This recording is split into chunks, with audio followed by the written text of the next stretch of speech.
Point on the podcast. Welcome to the show, ladies and gentlemen. And I'm your host, Johnny B. And on today's episode, we are chatting with Eliza Orlins. She is a New York City public defender and running for Manhattan DA. Eliza, welcome to the show. How are you? I'm great. Thanks for having me, Johnny. Absolutely. Thanks for coming on. Even though right now I think being indoors is probably the best place to be. Last time I checked the index, at least for out here in Capital District and upstate, the heat index was about 98. Oh yeah, here it's 95, feels like 100. Unhealthy air quality. So I am happy to be indoors in my air conditioning this afternoon. Absolutely.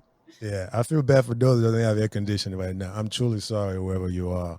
Yeah, I used to drive a car without air conditioning, so it was a hot mess. So I totally understand what was out there. Get inside as soon as possible. definitely. That's tough. Yeah. So with this COVID thing going on, I know New York City was all over the news at one point. How are things down there?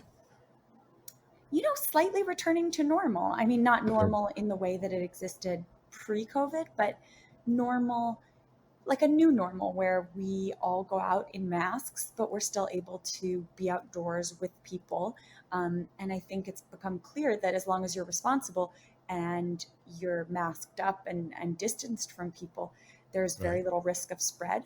And so things are slowly returning to, being with other human beings as opposed to being alone in our homes for all those months. Yeah, and you said new normal, and I still can't believe when I go outside and everybody's masked up. It still feels weird to see that. Like just being outside, going to the store, we all have these masks on. And I feel like we've seen this before a lot of times, like in videos from China or Asia, like back like a few years back, you always see things like this. And now to actually see it here, it still feel kind of weird when I go outside and everybody still have a mask on. It's a good Yeah, thing, but it still feels kind of weird. exactly. Completely agree. So absolutely. Um, so you are running for DA. You are currently a public defender. Obviously, that's a two end of the spectrum. What make you decide to jump from that, from being a public defender to being a DA? It's a great question, and it's true. It's something that's completely different from what I've spent my career doing. I basically have come to realize that the criminal legal system that we have operating is cruel and unjust, and it doesn't make us safer. And Right. after over 10 years of representing thousands of people charged with crimes in this city and standing side by side and fighting for the human beings who couldn't afford to hire a lawyer, I realized that we need a district attorney who will make changes to the system instead of just perpetuating this racist, oppressive, criminal punishment bureaucracy that marginalizes communities of color, LGBTQIA folks, those who are lower income, and instead gives breaks to the wealthy and well connected. And I realized that we Right. can't change that system until we change the DA, which led to my decision to run for Manhattan District Attorney. Okay. So what was when you started making plans to make that jump from one side, from being a defender to being a DA? What were some of the things that you really had to say? Okay, I this is one of the biggest difference that obviously going from defending people to not being in charge. What was one of the biggest order that you had to get over for yourself personally to be able to say, okay, yeah, I can be a DA. Well, I guess what I would say is that it's it's really been so hard to see this terrible system, this carceral system where the Right. DA has perpetuated this lock them up, throw away the key mentality. And, the district attorney is just so unbelievably powerful. And I realize it's time for a change. It's time to have a district attorney who comes from the standpoint of understanding the effect of the power of prosecution.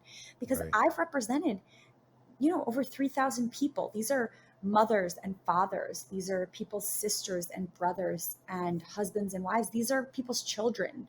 And I see each person as a human being. And I see that every time someone gets locked up, even if it's just for a matter of days, they could lose their home, their job, They could lose their kids to foster care. They could lose everything they've ever worked for. And so Right. I recognize what a massive impact this has on people. And so, coming to grips with that, and realizing that it's really going to take making this huge leap to run for district attorney, will bring the bold transformational change that we need to the city of New York and to the DA's office. Absolutely. Where'd you go to school? I went to Syracuse University for undergrad, and I went to Fordham Law School for my law degree. Syracuse. I'm a big fan of the Orange Men. Me Um, too. well, Camilla Anthony was the reason why I started following the team. Uh, That was my sophomore year of college. We won the national really? championship. That was '03. Yep. Oh wow, That yeah. was So, Carmelo was there. oh wow, did you go to the games? Of course, I never missed a home game that Really? entire season. Basically, the whole time I was in college. Yeah, I had season tickets. I was a diehard fan. Oh man, that's awesome, man. So when he finally came back to the Knicks, how was that for you? Did you go to the Knicks game? Were you excited to say, I can get to see him again as a pro? Yes, I was excited. I was. I mean, I even actually bought, I like betrayed the Knicks and I bought Denver Nuggets gear when he was on the Nuggets because I was such a big Oh, Melo fan. oh my goodness. I'm usually easy to find Melo fans, but you might have trumped that ranking now. Because ever since I saw him playing Syracuse, I was like, man, I like that guy. Well, for me, it was just a comparison to LeBron. For whatever reason, whoever was on the other side of LeBron, I'm a fan. Yeah. So I've just been a fan of his ever since. And it's good to see him still playing the league.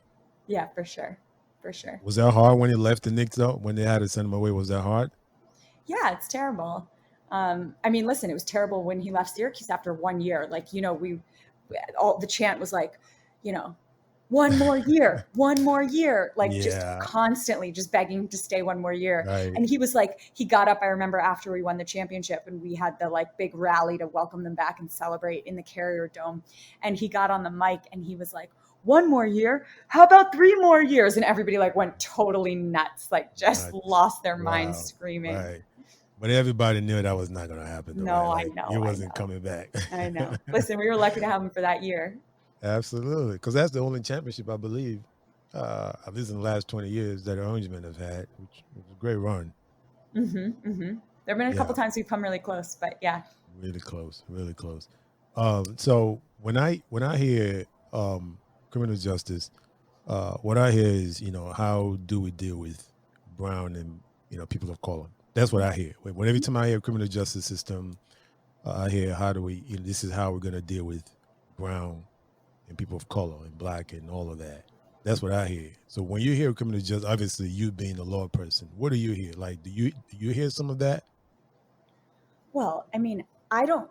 I think you'll notice. I rarely even call it the criminal justice system. I think Mm, there's so many people say, "Oh, our criminal justice system is broken." Well, our criminal justice system is not justice, and it's not mm, broken because it's completely unjust, and it's also operating exactly as designed, which is to continue to marginalize and oppress, those who are already marginalized, to lock up people of color and LGBTQIA folks and folks from low income communities. I mean, this is what the system was designed to do. It's a rigged system.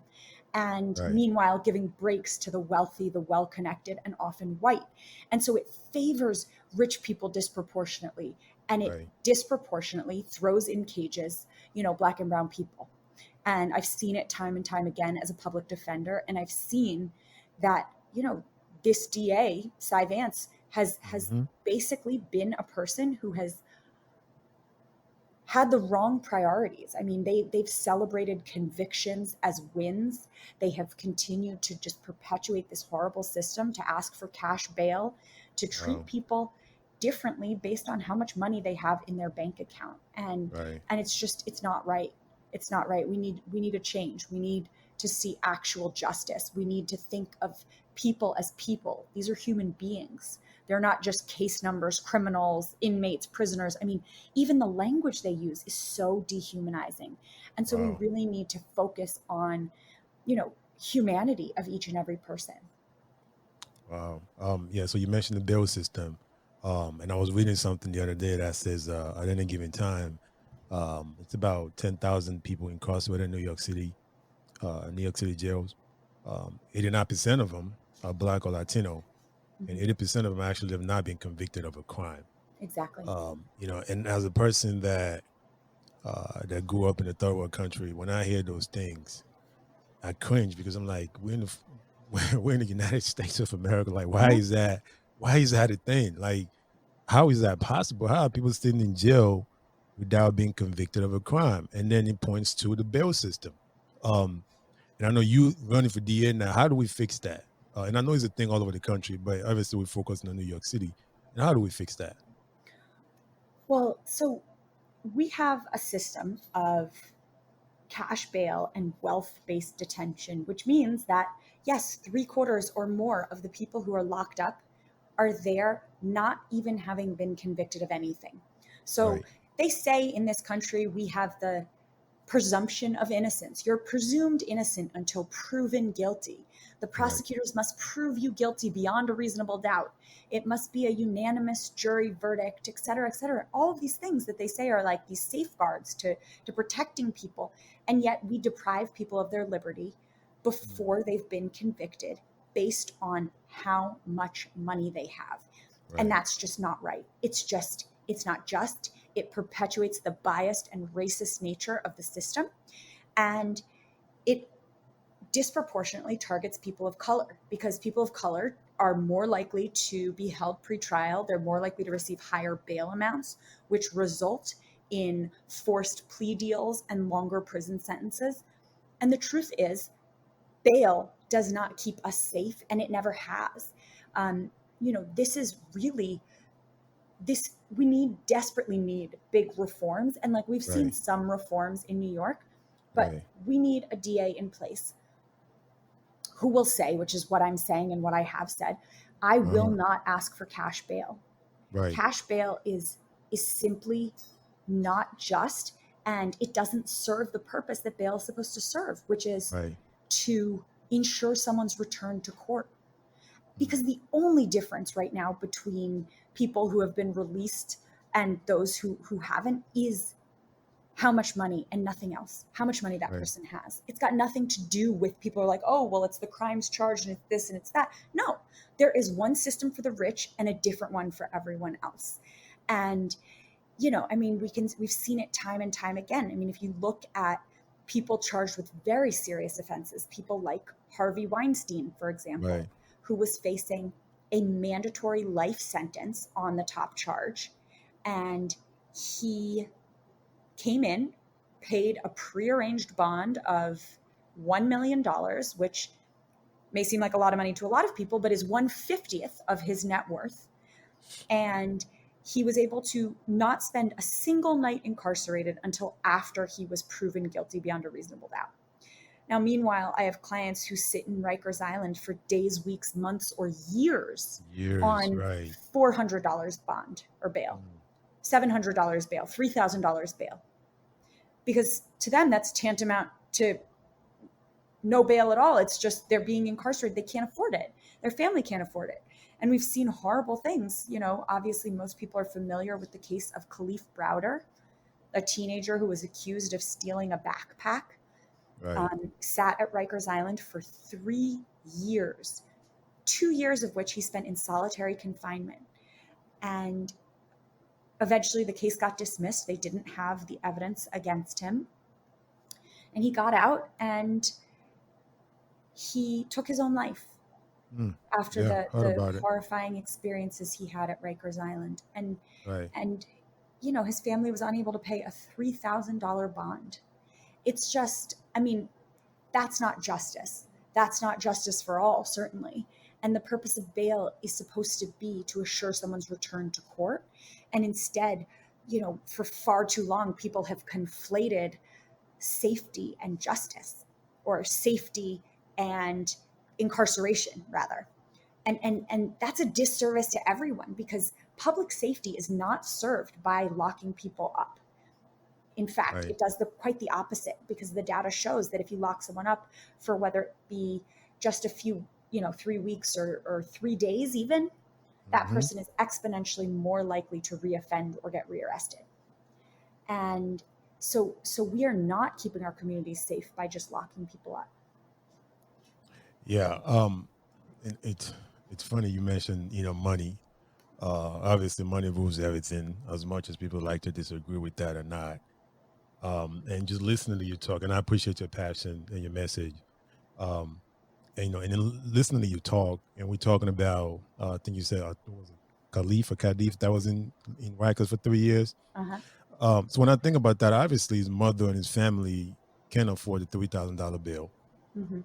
But do we need to create an avenue where people can go to, where someone can be that middle line, where, because I can only imagine if I was a parent, excuse me, that I'm trying so hard to let somebody look at this case, but for 3 years no one could look at it. Like, does that need to be some kind of avenue or a path where you can go to and have somebody just reveal every case and just say, listen, this is not right, this kid's been sitting in Rikers for 6 months, either be prosecuted or let him go? Like, do we need to create something like that?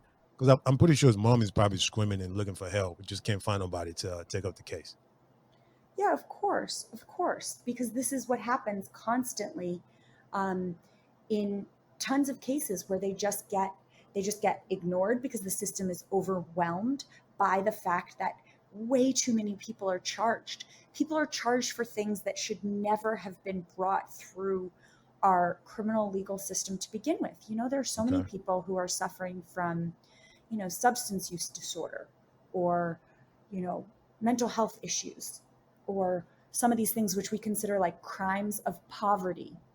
And there are all these things where people could use services, they could use help, they could use treatment. And instead, we are locking them up and clogging up our court system. And a case like Khalif's, if someone had reviewed it sooner, maybe he could have gotten out sooner. But because of the multitude of cases that get brought that should never have been brought in the first place, that is why, you know, some cases fall through the cracks like that. Yeah, terrible. Just not just it made sure to just kind of make my blood boil, because Me that too. could have been me, it could have been you, it could have been a family member. Hmm. If you don't have the money or the resources, basically just throw the kids away till they have a chance to look at your case again. I know. And that's just, it's just not right. So I appreciate your passion and Thank you. your plan to hopefully eradicate that. And since we're talking about, these little petty crimes, um, so let's talk about victimless crimes. Like, what is your policy concerning victimless crime, such as like drug possession, prostitution? And I'm talking about, usually first time offense, right? You cut somebody with a small amount of drug or whatever. Yeah, I Um, don't even think it should only be first time offenders. I think that basically we should decriminalize all of that. I mean, we should nice, decriminalize consensual sex work. We should decriminalize low level drug possession. And if they're not going to do right, it legislatively, then it's up to the district attorney to say, even if legislatively we haven't done that, I will not prosecute those cases. My office will not prosecute those cases, because all right, we are doing is hurting people. All we're doing is creating circumstances where people are much more likely to reoffend, or we're depriving them of other opportunities, or we're hurting people who are already vulnerable. I mean, I think that there are so many ways to kind of think about it, but the reality is that none of that is an excuse that it should be coming through our criminal legal system, that people should be locked up for those things. right. Absolutely, I agree. And I've been a big fan of legalizing prostitution for a long time. For the record, I've never met a hooker, but Well, maybe you but have and you don't know. I think because of the stigma around it, and because a lot of the people who participate in it feel like they're forced into the shadows, some right, people aren't forthcoming about the fact that they've participated in consensual sex work, because they think that they would be attacked, that they would be judged, that they would be stigmatized, or worse yet, that they would be arrested, prosecuted, harassed, brutalized. I mean, that's what happens. And so even though you say you don't think you've met someone who's participated in consensual sex work, you may have. uh, that's a good point. I may have. I think maybe I was confused because you said consensual sex worker. Um, I think that's a new terminology. Um, I think I'm used to hearing prostitution. So, but that's good. I like that, consensual sex worker. Yeah. Um, yeah, that's a new one. I haven't heard anyone actually refer to prostitute as that. So, but I like it. It sounds more, it just sounds more legal, right? It sounds like a job, It's a job. Sex work is work. That's right? what, when I talk to sex workers, a lot of sex workers I've represented, or people I'm friends with, um, it's their job. It's work. And you know, it's something that they're choosing to participate in. They're not being forced to, they're not being coerced to. I'm not saying that we should legalize trafficking. I Right, think right. that Of that course, certainly we should not be forcing people into anything that they don't want to participate in. But right. but consensual sex work is work. And so I think referring to it like that kind of helps remove the stigma, and kind of allow people to be um, outright about what they're doing. No, I agree. I agree, and I think the key word is consensual. So if it's consensual, then it's fine, and if it's not illegal, then it's fine. And I'm totally in for that. I would definitely vote for anyone that's willing to legalize that, because I think we need to stop tying people's hands behind their back. If somebody wants to work, let them work. Um, so, so let's kind of go back to we're talking about prison population and the bail system. So down the street in Philly, Lawrence Krasner, the new DA, also was a former public defender, just like yourself. He took over in Philly, and his initiative had actually reduced prison population from about 30%. It's gone Mm-hmm. from about 6,500 to 4,700. And I'm pretty sure you can look at that number and know that your plan is to also make that prison reforms a lot better. So when you Mm-hmm. hear that the success is having, what do you think? Listen, we are so lucky for people like Larry Krasner. I mean, he's Uh-huh. he's one of the people who really gives me hope when I think about how um, he has really laid the foundation for people like me to run for district attorney. The Right. district attorney is probably the most powerful elected official in our city. That's who makes all the decisions regarding prosecutions and which crimes get prosecuted, whether or not a case goes forward, what crimes get charged, what plea bargains are offered, what sentences are sought. And that it's such a powerful position, but typically it has gone to those who are very much entrenched prosecutors, people who've been within the system, who've worked within that, who've done prosecution work for their entire career.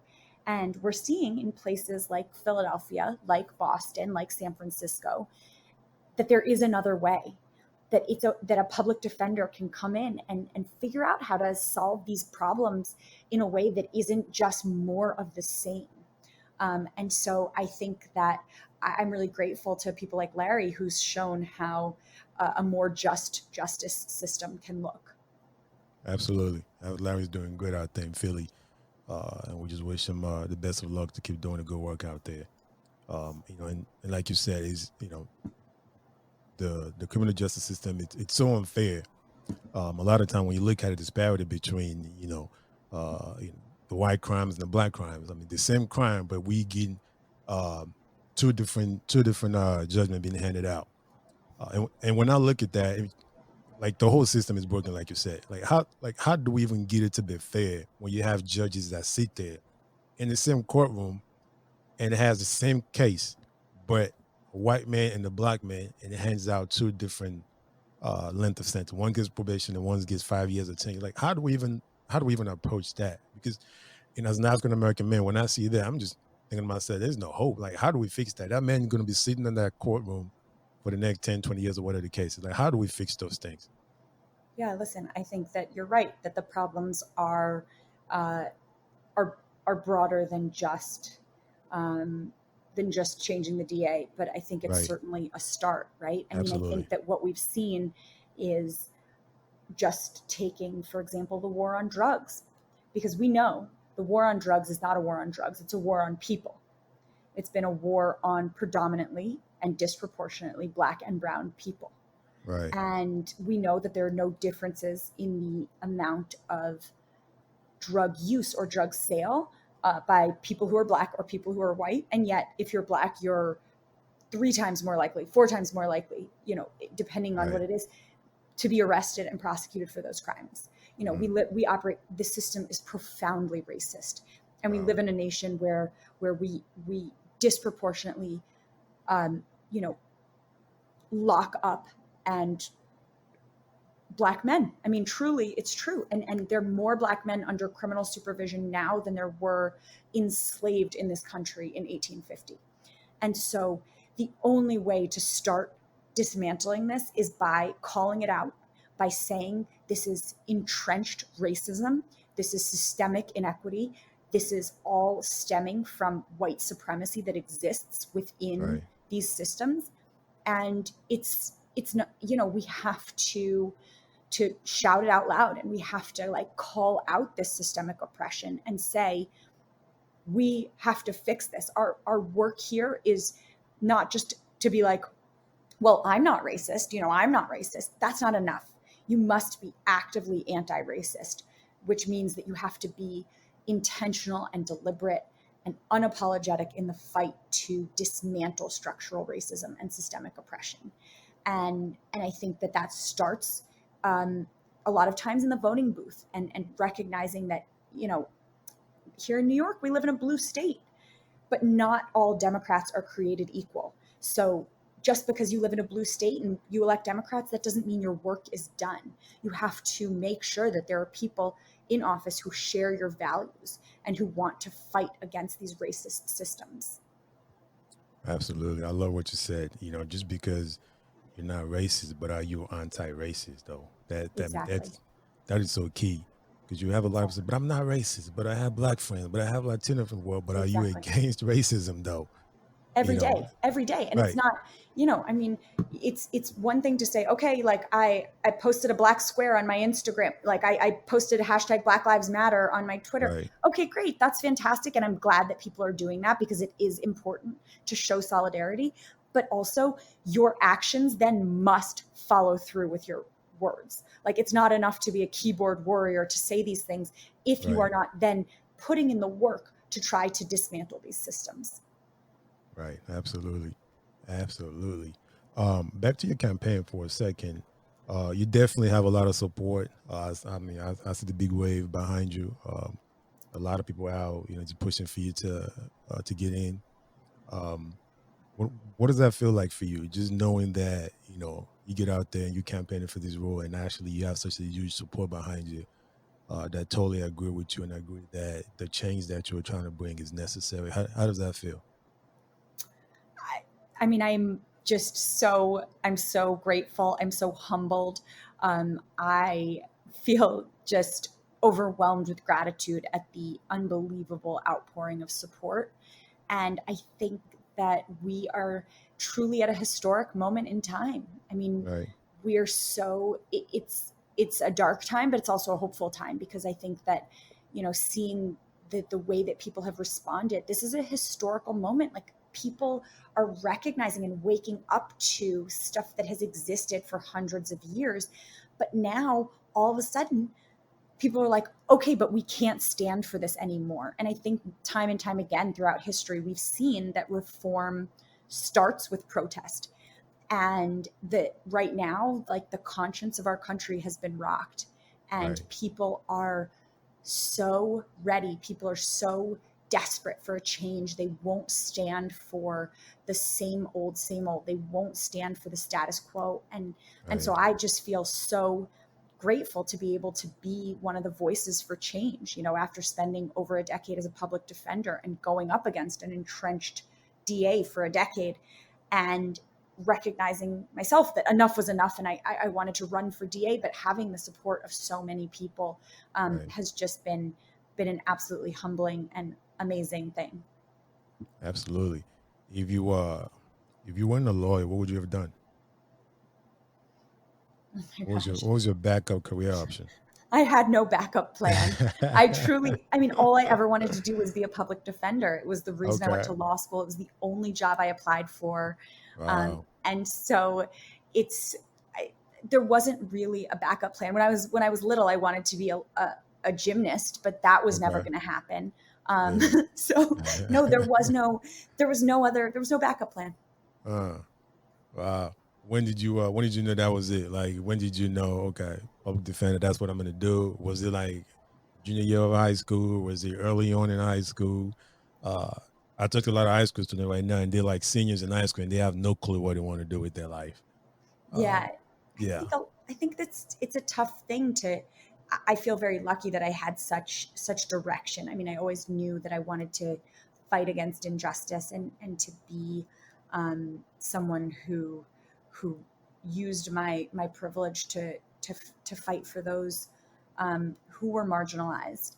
Mm. I think I was a teenager when I realized I wanted to be a public defender. I remember going um, to night court in Manhattan and walking in and just seeing people being paraded through, and it was predominantly black and brown people, and they were being charged for these low level offenses, and it was just things that I couldn't even fathom that someone would go to jail for those things, and Right. just how unjust it was. And I knew that I wanted to fight for those who otherwise couldn't afford to hire an attorney, and that was it. Just felt like a calling. Right. And you from New York? I am born and raised in Born and Manhattan. raised in New York, huh? Yep. Oh. If you could live anywhere else, if they say, Eliza, you cannot live in New York no more, you have to pick another state, where would it be? Oh my gosh. Well, my mom lives in Washington, D.C. Okay. Um, I have a sister who lives in Baltimore, and my other sister is living in Germany. So I would go live near my family because they're so important to me. But I really can't imagine ever leaving New York. I am a New Yorker through and through. This is Oh my my this is goodness. my home. It's my heart. It's my Yeah, everything. like listen, New Yorkers would not go anywhere. That's one thing about New Yorkers. You can ask anyone from New York. Nope, not living. Exactly. Not living. So for adventure, what would you do? You into skydiving, bungee jumping, Uh, snorkeling? What would you do? um, I love travel. I love going on adventures. I've like climbed a bunch of mountains. I went and climbed Mount Kilimanjaro, um, and I did the Inca Trail in Peru and went and saw Machu Picchu. Um, I've like been to the Great Wall of China a bunch of times, and Wow. I love traveling the world, seeing new places, exploring, meeting people that I otherwise wouldn't get to meet. Um, so, but no, you won't find me jumping out of an airplane anytime soon. No, No, not doing it, huh? no, thank you. It's a pass. It's a hard pass for me. A hard pass for you. All Have you done right. it? No, and I'm not doing it. No, No, me neither. Mm-mm. no, Nope. I'm not. Did I you do know want to fly. I want to 100? fly a plane though. Oh, you do? Yeah. Oh, no. I think I heard a funny headline once, which was 100% of skydiving deaths are preventable by not skydiving. Oh man, that's funny. That's a good one. I got to use that. I have to use that. You're welcome to it. It's not mine. I borrowed it from somewhere. Yeah, absolutely, 100%. I actually saw in a headline that says uh, skydiving instructor and the student died because the parachute failed to open or something. I think it was last week, and I was like, "Yep, that's why I'm not doing it." Because while it's fun and it's good to talk about it, oh, I skydive and I bungee jump, but when it actually goes wrong, it's usually fatal. Yeah, exactly. Exactly. Yeah. So, are you excited NBA is coming back? Uh, yeah, although I can't say I watch much in the way of professional sports these days. College What do you college watch? basketball. I much prefer college basketball. Oh yeah, Syracuse, right? Cuse. Yep. Syracuse, of course. Have you been to a game recently? Um, I feel like they played at the Garden last year or the year before, and I went to the game. Yeah, I think they're in town usually. They're in the city, at They least usually once a play at year. least, yeah, exactly. So I Yeah, at always least try and go once a see year. them. And then back Oh, in the okay. day when they used to play in the Big East tournament, I would never miss a Right. Big East tournament. But Yeah, of because it was course, always in the garden. in the Garden, Absolutely, it was always in the garden. I know.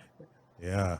Hey, Eliza, before we wrap it up, how can the folks listening learn more about you and kind of follow you and just be part of your campaign and your journey? Everyone can find us at elizaorlins.com. It's Eliza, last name Orlins.com. And I'm Eliza Orlins on Twitter, eOrlins on Instagram. And everything's linked to on the website, but I would love for folks to get involved. Absolutely. Thank you so much for taking the time out today and stopping by and chatting with us. I truly appreciate it. Oh, it was so nice to chat with you. Thank you for having me. Absolutely. Enjoy. Take care. All right. Bye bye. Bye.